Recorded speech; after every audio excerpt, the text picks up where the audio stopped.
আজকে আমি বানিয়ে দেখাবো ইউনিক নারকেলের সন্দেশ। ভিডিওটা দেখতে থাকুন।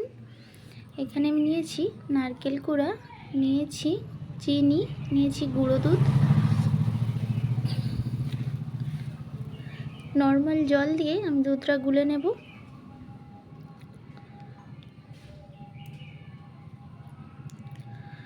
কড়াইতে দিয়ে দেব নারকেল কুড়া,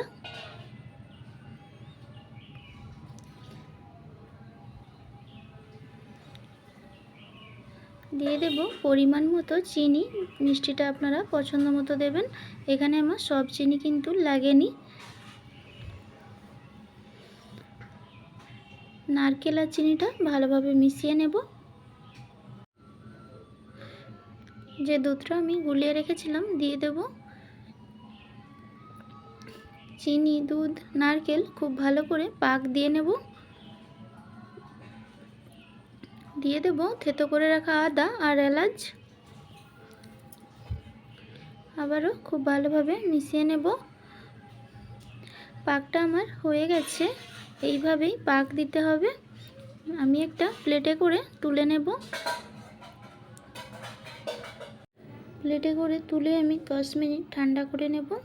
দেখুন এইভাবে আমি প্লেটে বিছিয়ে নিয়েছি। 10 মিনিট পর আমি ছুরি দিয়ে কেটে নেব। এই সন্দেশটা নরম অবস্থাতেই কিন্তু কেটে নিতে হবে।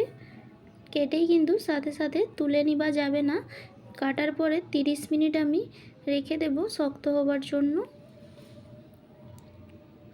এইভাবে পিস পিস করে কেটে নেব। নারকেলি সন্দেশের রেসিপি যদি ভালো লাগে লাইক কমেন্ট শেয়ার করে আমার পাশে থাকবেন। ইউটিউব থেকে দেখলে সাবস্ক্রাইব করে দেবেন। ফেসবুক পেজ থেকে দেখলে ফলো করে আমার সাথে থাকবেন নিত্য নতুন রেসিপি পাওয়ার জন্য। দেখুন নারকেলি সন্দেশগুলো আমি 30 মিনিট পরে তুলে নিয়েছি। কত সুন্দর দেখতে হয়েছে। এইভাবে বাড়িতে বানাবেন, অবশ্যই ভালো লাগবে।